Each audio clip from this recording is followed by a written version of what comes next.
அனைவருக்கும் வணக்கம். ஸ்ரீ மாத்ரே நமக. இது மகாமயா டைரக்ட் நான் மலர்விழி. இன்னைக்கு ஒரு சின்னதாக எனர்ஜி ரீடிங் பார்த்துடலாம். இந்த டேவோட எனர்ஜி உங்களுக்கு எப்படி இருக்குது அப்படிங்கிறத பார்த்துடலாம்.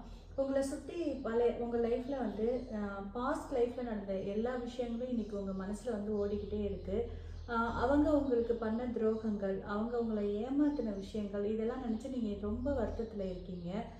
தயவு செஞ்சு அதையெல்லாம் நீங்கள் இப்போ யோசிக்காதீங்க. என்ன ரீசன் அப்படின்னா, உங்களை சுற்றி யூனிவர்ஸோட பவர் வந்து அதிகப்படியாக இன்றைக்கி இருக்குது. அவங்க வந்து நிறைய பிளெஸிங்ஸும் நிறைய ஆப்பர்ச்சுனிட்டிஸும் உங்களை சுற்றி கொடுத்துக்கிட்டே இருக்காங்க.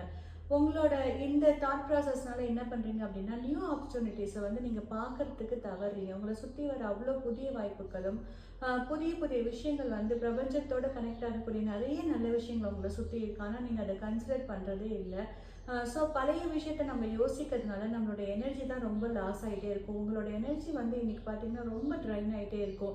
நீங்கள் அதுலேருந்து வெளியில் வந்துட்டு அந்த விஷயத்தை, அந்த நபர்களுக்கு குறிப்பிட்ட நபர் உங்களுக்கு மன வருத்தம் கொடுத்துருக்காங்க அப்படின்னா, அவங்களோட பேரை சொல்லி 3 தடவை கேன்சல் சொல்லிட்டு அந்த எனர்ஜியை கட் பண்ணி விட்டுருங்க.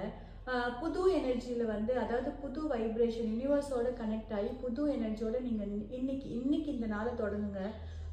இனி வரும் நாட்கள் எல்லாமே ரொம்ப ரொம்ப சூப்பராக உங்களுக்கு வந்து அமைய ஆரம்பிக்கும். என்ன ரீசன் அப்படின்னா, உங்களுக்கு டிவைன் பவரோட பிளெஸிங்ஸ் வந்து ரொம்ப அதிகமாக இருக்குது.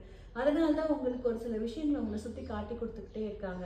ஸோ நீங்கள் அதில் உங்களோட கவனத்தை வைங்க. பாஸ்ட் லைஃப்பில் நடந்த விஷயத்தை வந்து மறந்துடுங்க. நன்றி.